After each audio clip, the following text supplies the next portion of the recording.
ಸ್ನೇಹಿತರೆ, ನಾನು ಇವತ್ತು ನಿಮಗೆ ಏನು ಹೇಳ್ತಾ ಇದ್ದೇನೋ ಅದನ್ನು ಚೆನ್ನಾಗಿ ಕೇಳಿ.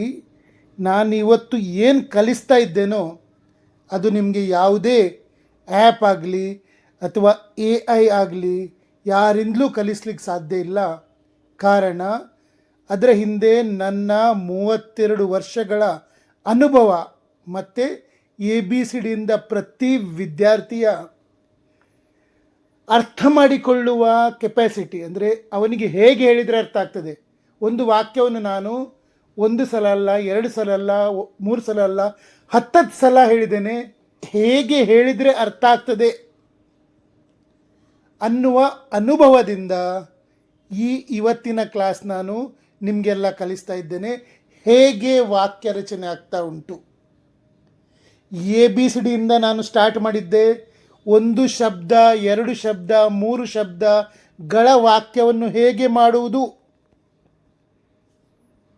ಹೇಗೆ ವಾಕ್ಯವನ್ನು ಎಷ್ಟು ತುಂಡು ಮಾಡಿದರೆ ಇನ್ನೊಬ್ಬರಿಗೆ ಅರ್ಥ ಆಗ್ತದೆ ಅಷ್ಟು ತುಂಡು ಮಾಡಿ ನನ್ನ ವಾಕ್ಯವನ್ನು ಯಾವ ತುಂಡು ಮೊದಲು ಜೋಡಿಸಬೇಕು, ಯಾವ ತುಂಡು ನಂತರ ಜೋಡಿಸಬೇಕು, ಯಾವ ತುಂಡು ಎಲ್ಲಿ ಜೋಡಿಸಿದರೆ ಏನು ಅರ್ಥ ಬರ್ತದೆ, ಅದನ್ನೆಲ್ಲ ಕಲಿಸಿ ಕಲಿಸಿ ಕಲಿಸಿ ಈಗ ನಿಮಗೆ ಇವತ್ತು ನಾನು ಏನು ಕಲಿಸ್ತಾ ಇದ್ದೇನೋ ಅದು ಯಾರೂ ನಿಮಗೆ ಕಲಿಸೋದಿಲ್ಲ. ಅಂಥ ಮೆಥಡ್ ನಾನು ನಿಮಗೆ ಹೇಳಿಕೊಡ್ತಾ ಇದ್ದೇನೆ. ಇದು ನನ್ನ 32 ವರ್ಷಗಳ ಅನುಭವ ಮತ್ತು ಪ್ರಯತ್ನದ ಫಲವಾಗಿ ನನಗೆ ಸಿಕ್ಕಿದೆ.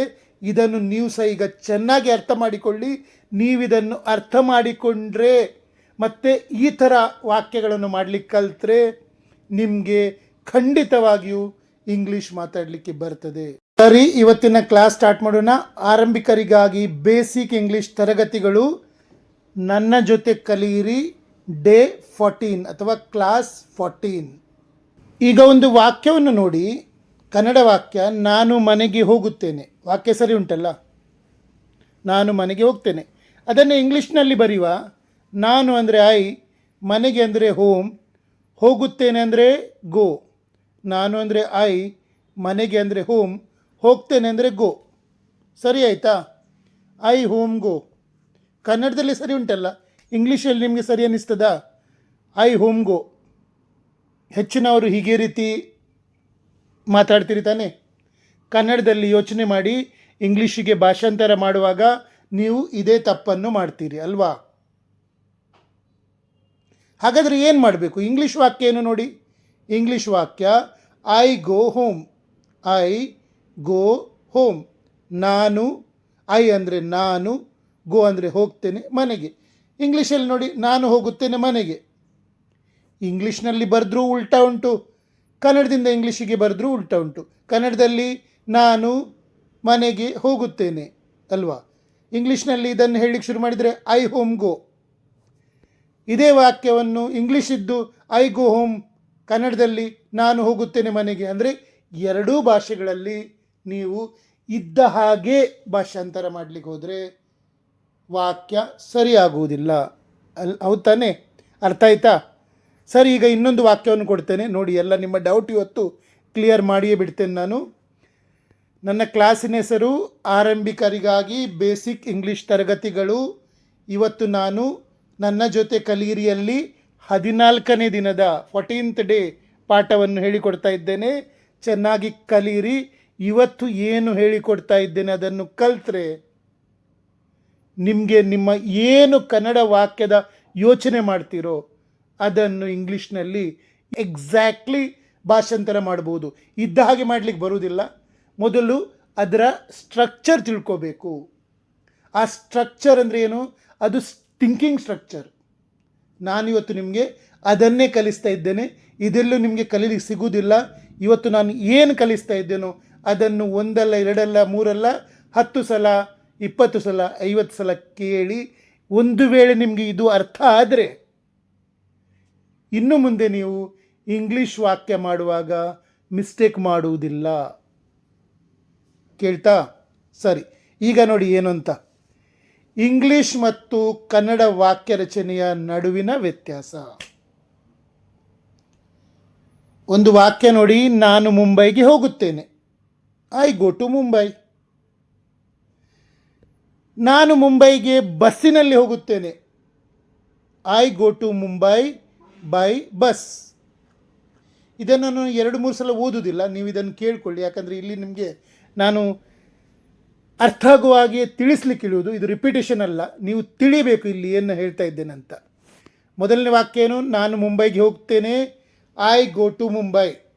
ಎರಡನೇ ವಾಕ್ಯ, ನಾನು ಮುಂಬೈಗೆ ಬಸ್ಸಿನಲ್ಲಿ ಹೋಗ್ತೇನೆ, I go to Mumbai by bus. ಮೂರನೇ ವಾಕ್ಯ, ನಾನು ಸೋಮವಾರ ಮುಂಬೈಗೆ ಬಸ್ಸಿನಲ್ಲಿ ಹೋಗ್ತೇನೆ, I go to Mumbai by bus on Monday. ನಾನು ಸೋಮವಾರ ಮುಂಬೈಗೆ ಬಸ್ಸಿನಲ್ಲಿ ಹೋಗ್ತೇನೆ, I go to Mumbai by bus on Monday. ನಾನು ನನ್ನ ಗೆಳೆಯನ ಜೊತೆ ಸೋಮವಾರ ಮುಂಬೈಗೆ ಬಸ್ಸಿನಲ್ಲಿ ಹೋಗ್ತೇನೆ, I go to Mumbai with my friend by bus on Monday. ನಾನು ನನ್ನ ಗೆಳೆಯನ ಜೊತೆ ಸೋಮವಾರ ಮುಂಬೈಗೆ ಬಸ್ಸಿನಲ್ಲಿ ಹೋಗ್ತೇನೆ, I go to Mumbai with my friend by bus on Monday. ಈ ಎರಡು ಈಗ 4 ವಾಕ್ಯ ಓದಿದೆ. ಇದು ಕನ್ನಡದಲ್ಲೂ ಸರಿ ಉಂಟು, ಇಂಗ್ಲೀಷ್ನಲ್ಲೂ ಸರಿ ಉಂಟು. ಬಟ್ ಇದು ಇದ್ದ ಹಾಗೆ ಉಂಟಾ? ಕನ್ನಡದಲ್ಲಿ ಇದ್ದಾಗ ಇಂಗ್ಲೀಷಲ್ಲಿ ಉಂಟಾ, ಅಥವಾ ಇಂಗ್ಲೀಷಲ್ಲಿ ಇದ್ದಾಗೆ ಕನ್ನಡದಲ್ಲಿ ಉಂಟಾ? ಇಲ್ಲ. ಯಾಕಿಲ್ಲ ನೋಡೋಣ ಬನ್ನಿ. ಕನ್ನಡ ವಿಧಾನ, ನಾನು ಅಂದರೆ ಐ, ಮುಂಬೈಗೆ ಅಂದರೆ ಟು ಮುಂಬೈ, ಹೋಗ್ತೇನೆ ಅಂದರೆ ಗೋ, ಐ ಟು ಮುಂಬೈ ಗೋ. ನಾನು ಮುಂಬೈಗೆ ಹೋಗ್ತೇನೆ, ಐ ಟು ಮುಂಬೈ ಗೋ. ಕನ್ನಡದಲ್ಲಿ ಸರಿ ಉಂಟು, ಇಂಗ್ಲೀಷಲ್ಲಿ ಸರಿ ಇಲ್ಲ. ಎರಡನೇ ವಾಕ್ಯ, ನಾನು ಮುಂಬೈಗೆ ಬಸ್ಸಿನಲ್ಲಿ ಹೋಗ್ತೇನೆ, ಕನ್ನಡದಲ್ಲಿ ಸರಿ ಉಂಟು, ಇಂಗ್ಲೀಷಲ್ಲಿ ನೋಡಿ, I to Mumbai by bus go, ಇಂಗ್ಲೀಷಲ್ಲಿ ಸರಿ ಇಲ್ಲ. ಮೂರನೇ ವಾಕ್ಯ ನೋಡಿ, ನಾನು ಸೋಮವಾರ ಮುಂಬೈಗೆ ಬಸ್ಸಿನಲ್ಲಿ ಹೋಗ್ತೇನೆ, ಕನ್ನಡದಲ್ಲಿ ಆಬ್ಸಲ್ಯೂಟ್ಲಿ ಸರಿ ಉಂಟು, ಇಂಗ್ಲೀಷಲ್ಲಿ ಸರಿ ಉಂಟಾ ನೋಡಿ, I on Monday to Mumbai by bus go, ಇಂಗ್ಲೀಷಲ್ಲಿ ಸರಿ ಇಲ್ಲ. ನಾಲ್ಕನೇ ವಾಕ್ಯ ನೋಡಿ, ನಾನು ನನ್ನ ಗೆಳೆಯನ ಜೊತೆ ಸೋಮವಾರ ಮುಂಬೈಗೆ ಬಸ್ಸಿನಲ್ಲಿ ಹೋಗ್ತೇನೆ, I with my friend on Monday to Mumbai by bus go. ಕನ್ನಡದಲ್ಲಿ ಸರಿ ಉಂಟು, ಇಂಗ್ಲೀಷಲ್ಲಿ ಸರಿ ಇಲ್ಲ. ಯಾಕೆ ಸರಿ ಇಲ್ಲ? ಯಾಕೆ ಸರಿ ಇಲ್ಲ? ಇದೇ ವಾಕ್ಯವನ್ನು ಇಂಗ್ಲೀಷ್ ವಿಧಾನದಲ್ಲಿ ನೋಡಿ, ಐ ಗೋ, ನಾನು ಹೋಗ್ತೇನೆ, ಟು ಮುಂಬೈ, ಮುಂಬೈಗೆ, ಐ ಗೋ ಟು ಮುಂಬೈ, ನಾನು ಹೋಗ್ತೇನೆ ಮುಂಬೈಗೆ. ಎರಡನೇ ವಾಕ್ಯ ನೋಡಿ, I go to Mumbai by bus, I go to Mumbai by bus, ನಾನು ಹೋಗ್ತೇನೆ ಮುಂಬೈಗೆ ಬಸ್ಸಿನಲ್ಲಿ. ಮೂರನೇ ವಾಕ್ಯ ನೋಡಿ, I go to Mumbai by bus on Monday, ನಾನು ಹೋಗ್ತೇನೆ ಮುಂಬೈಗೆ ಬಸ್ಸಿನಲ್ಲಿ ಸೋಮವಾರ. ನಾಲ್ಕನೇ ವಾಕ್ಯ ನೋಡಿ, I go to Mumbai with my friend by bus on Monday, I go to Mumbai with my friend by bus on Monday. ನಾನು ಹೋಗ್ತೇನೆ ಮುಂಬೈಗೆ ನನ್ನ ಗೆಳೆಯನ ಜೊತೆ ಬಸ್ಸಿನಲ್ಲಿ ಸೋಮವಾರ. ಈ ಕೆಳಗಿನ 4 ವಾಕ್ಯಗಳು ನಾನು ಇಂಗ್ಲೀಷ್ ಪದ್ಧತಿ ಅಂತ ಹೇಳಿದೆ, ಅದು ಇಂಗ್ಲೀಷ್ನಲ್ಲಿ ಸರಿ ಉಂಟು, ಕನ್ನಡದಲ್ಲಿ ಸರಿ ಇಲ್ಲ. ನಾನು ಮೇಲಿನ 4 ವಾಕ್ಯಗಳು ಕನ್ನಡ ಪದ್ಧತಿ ಅಂತ ಹೇಳಿದೆ, ಅದು ಕನ್ನಡದಲ್ಲಿ ಸರಿ ಉಂಟು, ಇಂಗ್ಲೀಷಲ್ಲಿ ಸರಿ ಇಲ್ಲ. ಯಾಕಿಲ್ಲ? ಯಾಕೆ ಹೀಗೆ ನೋಡಿ, ಇಲ್ಲಿ ಬನ್ನಿ, ಪುನಃ ಹೇಳ್ತೇನೆ. ಕನ್ನಡ ವಿಧಾನ, ಕನ್ನಡ ವಿಧಾನ ಏನು? ನಾನು ಮುಂಬೈಗೆ ಹೋಗ್ತೇನೆ, ನಾನು ಮುಂಬೈಗೆ ಬಸ್ಸಿನಲ್ಲಿ ಹೋಗ್ತೇನೆ, ನಾನು ಸೋಮವಾರ ಮುಂಬೈಗೆ ಬಸ್ಸಿನಲ್ಲಿ ಹೋಗ್ತೇನೆ, ನಾನು ನನ್ನ ಗೆಳೆಯನ ಜೊತೆ ಸೋಮವಾರ ಮುಂಬೈಗೆ ಬಸ್ಸಿನಲ್ಲಿ ಹೋಗ್ತೇನೆ. ಎಷ್ಟೇ ದೊಡ್ಡ ವಾಕ್ಯ ಆಗಲಿ ಕನ್ನಡದಲ್ಲಿ ಇದು ಸರಿ ಉಂಟು.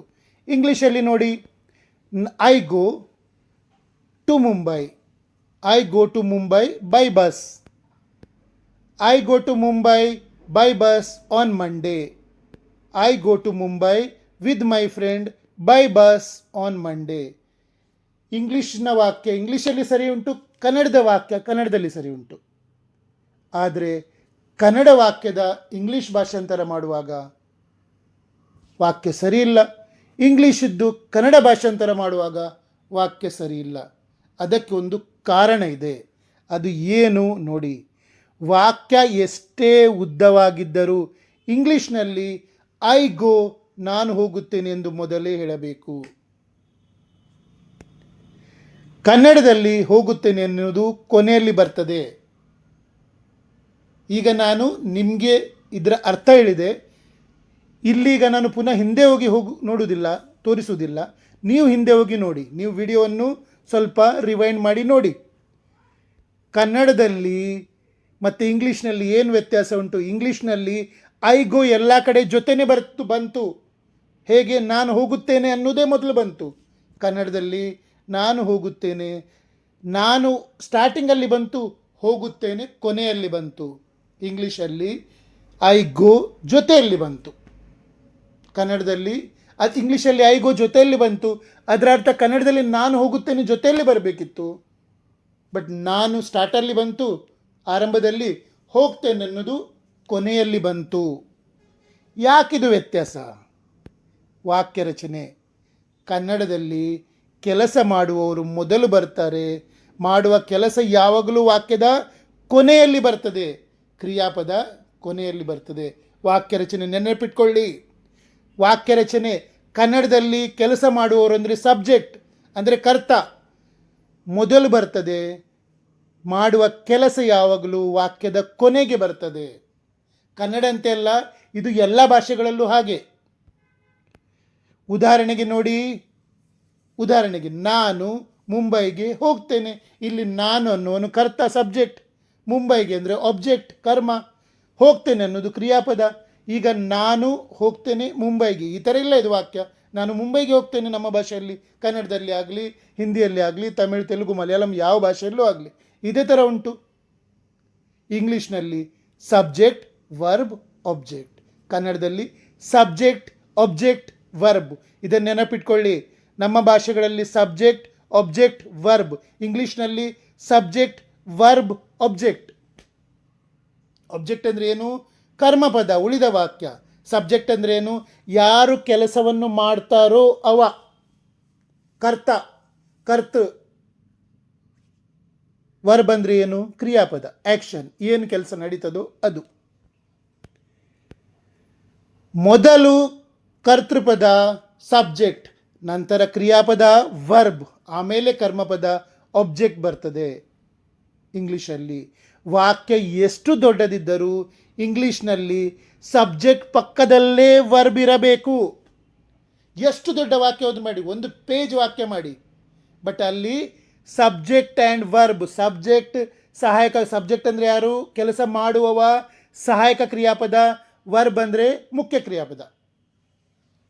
ಕರ್ತ ಸಹಾಯಕ ಕ್ರಿಯಾಪದ, ಮುಖ್ಯ ಕ್ರಿಯಾಪದ, ಸಬ್ಜೆಕ್ಟ್, ಹೆಲ್ಪಿಂಗ್ ವರ್ಬ್, ವರ್ಬ್, ಇದು ಮೂರು ಒಟ್ಟಿಗೆ ಇರಬೇಕು. ಇದನ್ನೇ ನೀವು ಕಲ್ತ್ರೆ ಇಂಗ್ಲೀಷಲ್ಲಿ ವಾಕ್ಯ ಮಾಡಲಿಕ್ಕೆ ಬರ್ತದೆ, ಇಲ್ಲಾದರೆ ಬರುವುದಿಲ್ಲ. ಹೇಗೆ ಮಾಡ್ತೀರಿ ನೋಡಿ. ಇಂಗ್ಲೀಷಿನಲ್ಲಿ ಕೆಲಸ ಮಾಡುವವರ ಸಬ್ಜೆಕ್ಟ್ ಪಕ್ಕದಲ್ಲೇ ಅವರು ಮಾಡುವ ಕೆಲಸ ವರ್ಬ್ ಬರಬೇಕು, ಉಳಿದ ವಿಷಯಗಳು ಆಮೇಲೆ ಬರ್ತವೆ. ಇಂಗ್ಲೀಷ್ನಲ್ಲಿ ಕೆಲಸ ಮಾಡುವವರ ಸಬ್ಜೆಕ್ಟ್ ಪಕ್ಕದಲ್ಲೇ ಅವರು ಮಾಡುವ ಕೆಲಸ ವರ್ಬ್ ಬರಬೇಕು, ಉಳಿದ ವಿಷಯಗಳು ಆಮೇಲೆ ಬರ್ತವೆ. ಕನ್ನಡ ಕ್ರಮ, ನಾನು ಹಣ್ಣು ತಿನ್ನುತ್ತೇನೆ, ಸಬ್ಜೆಕ್ಟ್ ಆಬ್ಜೆಕ್ಟ್ ವರ್ಬ್. ನಾನು ಹಣ್ಣು ತಿನ್ನುತ್ತೇನೆ. ಇಂಗ್ಲೀಷ್ ಕ್ರಮ, ಐ ಈಟ್ ಫ್ರೂಟ್. ಇಂಗ್ಲೀಷಲ್ಲಿ ವಾಕ್ಯ ಏನಾಗ್ತದೆ? ನಾನು ತಿನ್ನುತ್ತೇನೆ ಹಣ್ಣು. ಯಾಕೆಂದರೆ ನಾನು ಅಂದರೆ ಸಬ್ಜೆಕ್ಟ್, ತಿನ್ನುತ್ತೇನೆ ಅಂದರೆ ಕ್ರಿಯಾಪದ ವರ್ಬ್, ಉಳಿದ ವಾಕ್ಯ ಹಣ್ಣು. ಕನ್ನಡದಲ್ಲಿ ಹಣ್ಣು ಮಧ್ಯದಲ್ಲಿ ಬರ್ತದೆ, ಕ್ರಿಯಾಪದ ಕೊನೆಗೆ ಬರ್ತದೆ. ಇಂಗ್ಲೀಷ್ನಲ್ಲಿ ಕ್ರಿಯಾಪದ ಕರ್ತನ ಜೊತೆಗೆ ಬರ್ತದೆ. ಅಷ್ಟನ್ನು ನೀವು ವಾಕ್ಯದಲ್ಲಿ ಹುಡುಕಲಿಕ್ಕೆ ಶುರು ಮಾಡಿದರೆ ನಿಮಗೆ ಇಂಗ್ಲೀಷಲ್ಲಿ ಯಾವಾಗಲೂ ಮಾತಾಡಲಿಕ್ಕೆ ತೊಂದರೆ ಆಗುವುದಿಲ್ಲ. ನೀವು ಬರೇ ಈಗ ವಾಕ್ಯದಲ್ಲಿ ನೀವು ಏನು ಯೋಚನೆ ಮಾಡ್ತೀರೋ ಅದರಲ್ಲಿ ನೀವು ಏನು ಹುಡುಕಬೇಕು? ಈ ವಾಕ್ಯವನ್ನು ಮಾಡುವವರು ಯಾರು ಮತ್ತು ಅಲ್ಲಿ ನಡೆಯುವ ಕೆಲಸ ಏನು, ಎರಡನ್ನು ನೀವು ಹುಡುಕಿ ಜೊತೆಯಲ್ಲಿ ಅದನ್ನು ನೀವು ಸೇರಿಸಿದರೆ ಉಳಿದ ವಾಕ್ಯವನ್ನು ಏನು ಬೇಕಾದರೂ ಎಲ್ಲಿ ಬೇಕಾದರೂ ಹೇಳಿ, ಕರ್ತ ಮತ್ತು ಆ ಕ್ರಿಯೆಯನ್ನು ಜೊತೆಯಲ್ಲಿ ಸೇರಿಸಿ ಹೇಳಿದರೆ ನಿಮ್ಮ ಇಂಗ್ಲೀಷ್ ಟ್ರಾನ್ಸ್ಲೇಷನ್ ಆಬ್ಸಲ್ಯೂಟ್ಲಿ ಕರೆಕ್ಟ್ ಆಗ್ತದೆ. ನೀವು ಏನು ಹೇಳ್ತೀರೋ ಅದಕ್ಕೆ ಪೂರ್ತಿ ಅರ್ಥ, ನೀವು ಹೇಳಿದ್ದನ್ನು ಕೇಳಿಸಿಕೊಳ್ಳುವವನಿಗೆ ಪೂರ್ತಿಯಾಗಿ ಅರ್ಥ ಆಗ್ತದೆ. ಇಲ್ಲಾದರೆ ನೀವು ಹೇಳುವುದು ಒಂದು, ಅರ್ಥ ಮಾಡಿಕೊಳ್ಳುವುದು ಒಂದಾಗ್ತದೆ. ಕೇಳುವವನಿಗೆ ಬೇರೆಯೇ ಅರ್ಥ ಆಗ್ತದೆ, ನೀವು ಬೇರೆಯೇ ಹೇಳ್ತೀರಿ, ನಿಮ್ಮ ತಲೆಯಲ್ಲಿ ಉಂಟು, ಬಟ್ ಇಂಗ್ಲೀಷಲ್ಲಿ ಭಾಷಾಂತರಿ ಮಾಡಿ ಹೇಳುವಾಗ ನೀವು ಹೇಳುವುದು ಬೇರೆ ಆಗ್ತದೆ, ಅವನು ಕೇಳಿಸ್ಕೊಳ್ಳೋದು ಬೇರೆ ಆಗ್ತದೆ. ನಿಮ್ಗನಿಸ್ಬೋದು ನೀವು ಸರಿಯಾಗಿ ಹೇಳಿದಿರಂತ, ಬಟ್ ನೀವು ಆ ವಾಕ್ಯದ ಸ್ಟ್ರಕ್ಚರ್, ರಚನೆಯನ್ನು ಸರಿಯಾಗಿ ಮಾಡದ ಕಾರಣ ಆ ಕ್ರಿಯಾಪದ ಎಲ್ಲಿ ಬರಬೇಕು, ಕರ್ತ ಎಲ್ಲಿ ಬರಬೇಕು, ಉಳಿದ ವಾಕ್ಯ ಎಲ್ಲಿ ಬರಬೇಕು, ಅದನ್ನು ಸರಿಯಾಗಿ ಮಾಡದ ಕಾರಣ ನೀವು ಏನು ಹೇಳ್ತೀರೋ ಅದು ನೀವು ಅಂದ್ಕೊಳ್ತೀರಿ ಸರಿಯಾಗಿ ಹೇಳಿದ್ದೀನಿ ಅಂತ, ಬಟ್ ಯಾರು ನಿಮ್ಮ ಮಾತನ್ನು ಕೇಳ್ತಾರೋ ಅವರಿಗೆ ಅದು ಬೇರೆಯೇ ಅರ್ಥ ಆಗ್ತದೆ. ಹಾಗಾಗಿ ನೆನಪಿಟ್ಕೊಳ್ಳಿ, ಕರ್ತನ ಜೊತೆಗೆ ಇಂಗ್ಲೀಷ್ನಲ್ಲಿ ಕ್ರಿಯಾಪದ ಬರ್ತದೆ, ಸಬ್ಜೆಕ್ಟ್ ವರ್ಬ್ ಉಳಿದ ವಾಕ್ಯ. ಇಷ್ಟನ್ನು ನೆನಪಿಟ್ಕೊಂಡು ಇವತ್ತಿನಿಂದಲೇ ನೀವು ಏನು ಯೋಚನೆ ಮಾಡ್ತಿರೋ ಕನ್ನಡದಲ್ಲಿ ಅದರ ಕರ್ತ ಮತ್ತು ಕ್ರಿಯಾಪದವನ್ನು ಹುಡುಕಿ ಒಟ್ಟಿಗೆ ಬರೆದು ಉಳಿದ ವಾಕ್ಯವನ್ನು ಬರೀಲಿಕ್ಕೆ ಶುರು ಮಾಡಿ. ನಿಮ್ಮ ವಾಕ್ಯ ಯಾವತ್ತೂ ತಪ್ಪಾಗುವುದಿಲ್ಲ. ಈಗ ಸ್ವಲ್ಪ ಎಕ್ಸಾಂಪಲ್ ನೋಡೋಣ. ಕನ್ನಡ ಕ್ರಮ ಒಂದು ಸಲ ಓದ್ತೇನೆ. ಕನ್ನಡ ಕ್ರಮ ನೋಡಿ, ಪುನಃ ಹೇಳ್ತಾ ಇದ್ದೇನೆ, ಇದನ್ನು ಅರ್ಥ ಮಾಡ್ಕೊಳ್ಳಿ. ಬೇಕಾದರೆ ಈ ವಿಡಿಯೋವನ್ನು 1 10 1000 ಸಲ ಕೇಳಿ ಅರ್ಥ ಮಾಡ್ಕೊಳ್ಳಿ. ಕನ್ನಡ ಕ್ರಮ, ನಾನು ಪಾಠ ಓದುತ್ತೇನೆ. ಇಂಗ್ಲೀಷ್ ಕ್ರಮ, ಐ ರೀಡ್ ಎ ಲೆಸನ್. ಏನಾಗ್ತದೆ ಇಂಗ್ಲೀಷಲ್ಲಿ ನೋಡಿ, ನಾನು ಓದುತ್ತೇನೆ ಪಾಠ. ಕನ್ನಡ ಕ್ರಮ, ನಾನು ಹಾಲು ಕುಡಿಯುತ್ತೇನೆ. ಇಂಗ್ಲೀಷ್ ಕ್ರಮ, ಐ ಡ್ರಿಂಕ್ ಮಿಲ್ಕ್. ಇಂಗ್ಲೀಷಲ್ಲಿ ಏನಾಗ್ತದೆ ನೋಡಿ, ನಾನು ಕುಡಿಯುತ್ತೇನೆ ಹಾಲು. ಕನ್ನಡ ಕ್ರಮ, ನಾನು ಸಿನೆಮಾ ನೋಡುತ್ತೇನೆ. ಇಂಗ್ಲೀಷಲ್ಲಿ ಏನಾಗ್ತದೆ ನೋಡಿ, ಐ ವಾಚ್ ಎ ಮೂವಿ. ಹೇಗಿದೆ ನೋಡಿ ಕನ್ನಡದಲ್ಲಿ ಅದರ ಅರ್ಥ ಏನು, ನಾನು ನೋಡುತ್ತೇನೆ ಸಿನಿಮಾ. ಕನ್ನಡ ಕ್ರಮ, ನಾನು ಕಾರು ಓಡಿಸುತ್ತೇನೆ. ಇಂಗ್ಲೀಷ್ ಕ್ರಮ ನೋಡಿ, ಐ ಡ್ರೈವ್ ಅ ಕಾರ್. ನಾನು ಓಡಿಸುತ್ತೇನೆ ಕಾರು. ಕನ್ನಡ ಕ್ರಮ, ನಾನು ಮನೆಗೆ ಹೋಗುತ್ತೇನೆ. ಇಂಗ್ಲೀಷ್ ಕ್ರಮ, ಐ ಗೋ ಹೋಮ್. ನಾನು ಹೋಗುತ್ತೇನೆ ಮನೆಗೆ. ಕನ್ನಡ ಕ್ರಮ, ನಾನು ಬಟ್ಟೆ ಒಗೆಯುತ್ತೇನೆ. ನಾನು ಅಂದರೆ ಐ, ಬಟ್ಟೆ ಅಂದರೆ ಕ್ಲೋತ್ಸ್, ಒಗೆಯುತ್ತೇನೆ ಅಂದರೆ ವಾಶ್. I clothes wash. ಕನ್ನಡದಲ್ಲಿ ಸರಿ ಉಂಟು, ಇಂಗ್ಲೀಷಲ್ಲಿ ತಪ್ಪು. ಇಂಗ್ಲೀಷ್ ಕ್ರಮ, ನಾನು ಒಗೆಯುತ್ತೇನೆ ಬಟ್ಟೆ, ಐ ವಾಶ್ ಕ್ಲೋತ್ಸ್. ಇಂಗ್ಲೀಷ್ನಲ್ಲಿ ಯಾವಾಗಲೂ ನೀವು ಏನು ಮಾಡಬೇಕು, ಕರ್ತನ ಜೊತೆಗೆ ನಾನು ಒಗೆಯುತ್ತೇನೆ ಬಟ್ಟೆ, ನಾನು ಬಟ್ಟೆ ಒಗೆಯುತ್ತೇನೆ ಅಂತ ಇದ್ದ ಹಾಗೆ ಇಂಗ್ಲೀಷ್ನಲ್ಲಿ ಟ್ರಾನ್ಸ್ಲೇಟ್ ಮಾಡಿದರೆ ಐ ಕ್ಲೋತ್ಸ್ ವಾಶ್ ಇಂಗ್ಲೀಷಲ್ಲಿ ತಪ್ಪಾಗ್ತದೆ. ಸೊ ಇದ್ದಾಗೆ ಮಾಡಬೇಡಿ, ಇದನ್ನು ಅರ್ಥ ಮಾಡಿಕೊಳ್ಳಿ. ಕೊನೆ ವಾಕ್ಯ, 8ನೇ ವಾಕ್ಯ ನೋಡಿ, ನಾನು ಪೆನ್ನು ಕೊಳ್ಳುತ್ತೇನೆ. ಕನ್ನಡ ಕ್ರಮ ಏನು, ನಾನು ಪೆನ್ನು ಕೊಳ್ಳುತ್ತೇನೆ, ಸರಿ ಉಂಟು. ಇಂಗ್ಲೀಷಲ್ಲಿ ಏನಾಗ್ತದೆ ಅದು, ಐ ಅ ಪೆನ್ ಬೈ. ಇಂಗ್ಲೀಷಲ್ಲಿ ತಪ್ಪದು ವಾಕ್ಯ. ಇಂಗ್ಲೀಷ್ ಕ್ರಮ ಏನು, ನಾನು ಕೊಳ್ಳುತ್ತೇನೆ pen, I buy a pen. ಇದನ್ನೇ ನಾನು ಆಲೋಚನಾ ಕ್ರಮ, ಥಿಂಕಿಂಗ್ ಮೆಥಡ್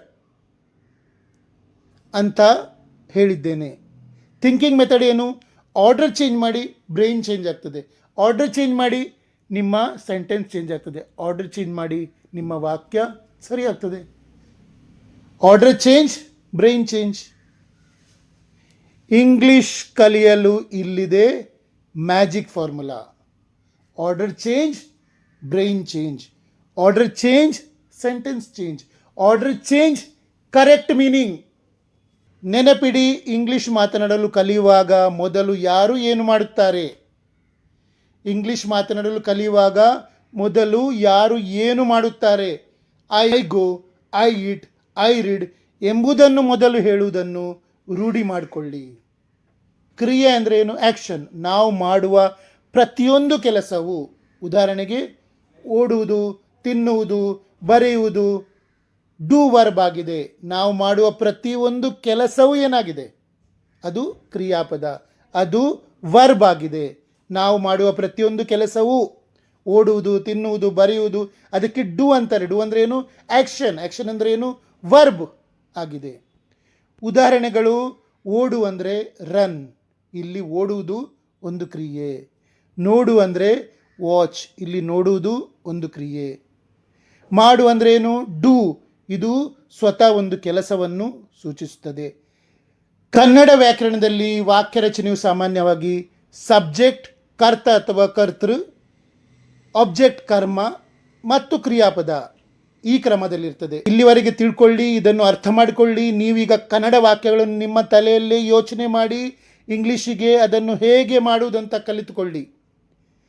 ಇಂಗ್ಲೀಷ್ನಲ್ಲಿ ಮತ್ತು ಕನ್ನಡದಲ್ಲಿರುವ ವ್ಯತ್ಯಾಸವನ್ನು ತಿಳಿದುಕೊಳ್ಳಿ. ಕನ್ನಡ ವಾಕ್ಯದಲ್ಲಿ ಕ್ರಿಯಾಪದ ಕೊನೆಗೆ ಬರ್ತದೆ. ಯಾರು ಯಾವ ಕೆಲಸವನ್ನು ಮಾಡ್ತಾರೆ, ಯಾರು ಮಾಡ್ತಾರೋ ಅದು ಕೊನೆಗೆ ಬರ್ತದೆ. ಇಂಗ್ಲೀಷ್ನಲ್ಲಿ ಜೊತೆಯಲ್ಲಿ ಬರ್ತದೆ. ಉದಾಹರಣೆಗೆ, ನಾನು ದೆಹಲಿಗೆ ಹೋಗ್ತೇನೆ, ನಾನು ದೆಹಲಿಗೆ ಹೋಗ್ತೇನೆ. ಕನ್ನಡದಲ್ಲಿ ನಾನು ದೆಹಲಿಗೆ ಹೋಗ್ತೇನೆ, ಕನ್ನಡದಲ್ಲಿ ನಾನು ಹೋಗ್ತೇನೆ. ಹೋಗ್ತೇನೆ ಎಲ್ಲಿ ಬರ್ತಾ ಇದೆ? ಕೊನೆಗೆ ಬರ್ತದೆ. ಇಂಗ್ಲೀಷಲ್ಲಿ ಆ ಹೋಗ್ತೇನೆ ಅನ್ನುವ ಕ್ರಿಯಾ ನಾನು ಜೊತೆಗೆ, ನಾನು ಹೋಗ್ತೇನೆ ದೆಹಲಿಗೆ ಈ ಥರ ಇರಬೇಕು. ನಾನು ತಿಂತೇನೆ ಹಣ್ಣು, ನಾನು ಬರೀತೇನೆ ಪತ್ರ, ನಾನು ಕಲಿಸ್ತೇನೆ ಪಾಠ. ಇಂಗ್ಲೀಷ್ನಲ್ಲಿ ಕ್ರಿಯಾಪದ ಕರ್ತನ ಜೊತೆಗೆ, ಆ ಕೆಲಸ ಮಾಡುವವರ ಜೊತೆಗೇ ಬರ್ತದೆ. ನಮ್ಮ ಭಾಷೆಗಳಲ್ಲಿ ಕೊನೆಗೆ ಬರ್ತದೆ. ಇಷ್ಟನ್ನು ಅರ್ಥ ಮಾಡಿಕೊಂಡ್ರೆ ನೀವು ಯಾವುದೇ ವಾಕ್ಯವನ್ನು ಇಂಗ್ಲೀಷ್ನಲ್ಲಿ ಭಾಷಾಂತರ ಮಾಡ್ಬೋದು. ಇವತ್ತಿಷ್ಟನ್ನೇ ಕಲಿಸ್ತೇನೆ. ಪುನಃ ಇದನ್ನು ನಾಳೆ ನಿಮಗೆ ನಾನು ಇದರ ಎಕ್ಸಾಂಪಲ್, ಉದಾಹರಣೆಗಳೊಂದಿಗೆ ಎಕ್ಸ್ಪ್ಲೈನ್ ಮಾಡ್ತೇನೆ. ಇದನ್ನು ಮಿಸ್ ಮಾಡಬೇಡಿ. ಇದು ತುಂಬ ತುಂಬ ಇಂಪಾರ್ಟೆಂಟ್. ನಿಮಗೆ ಇದು ಅರ್ಥ ಆದರೆ ಇಂಗ್ಲೀಷ್ ಬಂದ ಹಾಗೆ, ಮಿಸ್ಟೇಕೇ ಆಗೋದಿಲ್ಲ. ಪುನಃ ನಾಳೆ ಇನ್ನೊಂದು ಪಾಠದಲ್ಲಿ ಉದಾಹರಣೆಗಳನ್ನು ಕೊಟ್ಟು ಕರ್ತ ಮತ್ತು ಕ್ರಿಯಾಪದಗಳು ಎಲ್ಲಿ ಬರ್ತವೆ, ಹೇಗೆ ಅದನ್ನು ಹುಡುಕುವುದು, ಐಡೆಂಟಿಫೈ ಮಾಡುವುದು, ಅದನ್ನು ಕಲಿಸ್ತೇನೆ. ನಿಮಗೆ ನನ್ನ ಪಾಠ ಇಷ್ಟ ಆದರೆ ಫಾಲೋ ಮಾಡಿ, ಶೇರ್ ಮಾಡಿ. ನನಗೆ ನೀವು ಈ ಪಾಠಗಳನ್ನು ನಿಮ್ಮ ವಾಟ್ಸಪ್ ನಂಬರಿಗೆ ಕಳಿಸಿಕೊಡಬೇಕು ಅಂತ ಇದ್ದರೆ, ನಾನು ಡೇ 1ರಿಂದ ವಿತ್ ಇನ್ಸ್ಟ್ರಕ್ಷನ್ಸ್, ಸೂಚನೆಗಳ ಜೊತೆಗೆ ಏನು ಮಾಡಬೇಕು, ಇವತ್ತೇನು ಮಾಡಬೇಕು, ನಾಳೆ ಏನು ಮಾಡಬೇಕು, 1ನೇ ದಿನದ ಪಾಠ ಏನು, 2ನೇ ದಿನದ ಪಾಠ ಏನು, 3ನೇ ದಿನದ ಪಾಠ ಏನು, ಎಷ್ಟು ಕಲಿತ್ರೆ 3 ತಿಂಗಳಲ್ಲಿ ನಿಮಗೆ ಇಂಗ್ಲೀಷ್ ಮಾತಾಡ್ಲಿಕ್ಕೆ ಬರ್ತದೆ, ಏನು ಕಲಿಬೇಕು, ಇವತ್ತೇನು ಕಲಿಬೇಕು, ನಾಳೆ ಏನು ಕಲಿಬೇಕು, ಅದು ನಿಮ್ಮ ವಾಟ್ಸಪ್ಪಿಗೆ ನಾನು ಕಳಿಸ್ತೇನೆ. ನನಗೆ ನೀವು 3 ತಿಂಗಳ ಕೋರ್ಸಿಗೆ ₹599 ಕಳಿಸಿದರೆ UPI ಮಾಡಿ ನಾನು ಈ ಎಲ್ಲ ಕೋರ್ಸ್ ಡೇ 1ನಿಂದ ನೀವು 3 ತಿಂಗಳಲ್ಲಿ ಏನೆಲ್ಲ ಕಲಿತ್ರೆ ನಿಮಗೆ ಇಂಗ್ಲೀಷ್ ಮಾತಾಡಲಿಕ್ಕೆ ಬರ್ತದೆ, ಆ ಫುಲ್ ನೋಟ್ಸನ್ನು ನಾನು ಡೈಲಿ 1 ಅಥವಾ 2 ವೀಡಿಯೋ ಹಾಕ್ತೇನೆ. ಅದನ್ನು ನೀವು ಪ್ರಾಕ್ಟೀಸ್ ಮಾಡಿದರೆ 3 ತಿಂಗಳಲ್ಲಿ ನಿಮಗೆ ಇಂಗ್ಲೀಷ್ ಮಾತಾಡಲಿಕ್ಕೆ ಬರ್ತದೆ. ನೀವು ನನಗೆ ₹599 3 ತಿಂಗಳದ್ದು ಒಟ್ಟಿಗೆ, ಅಥವಾ ತಿಂಗಳಿಗೆ $299 ನನ್ನ UPIಗೆ ಕಳಿಸಿದರೆ ನಾನು ಇದನ್ನು ನಿಮಗೆ ವಾಟ್ಸಪ್ಪಲ್ಲಿ ಕಳಿಸ್ತೇನೆ. ನಿಮಗೆ ಈಸಿಯಾಗಿ ಕಲಿಸ್ಬೋದು. ಫೇಸ್ಬುಕ್ಕಲ್ಲಿ ಅಥವಾ ಇನ್ಸ್ಟಾಗ್ರಾಮಲ್ಲಿ ಅಥವಾ ಯೂಟ್ಯೂಬಲ್ಲಿ ಹುಡುಕಿ ಯಾವುದು ಮೊದಲು ಕಲಿಯೋದು ಗೊತ್ತಿಲ್ಲ, ಯಾವುದು ನಂತರ ಕಲಿಯೋದು ಗೊತ್ತಿಲ್ಲ ಅನ್ನುವ ಕನ್ಫ್ಯೂಷನ್ ಬೇಡ. ಓಕೆ, ಸರಿ. ನಾಳೆ ಪುನಃ ರೆಡಿಯಾಗಿ ವಿಡಿಯೋ ನೋಡಲಿಕ್ಕೆ ಮುಂದಿನ ಭಾಗವನ್ನು ಕಲಿಸ್ತೇನೆ. ಅದು ಇನ್ನೂ ರೋಚಕವಾಗಿದೆ.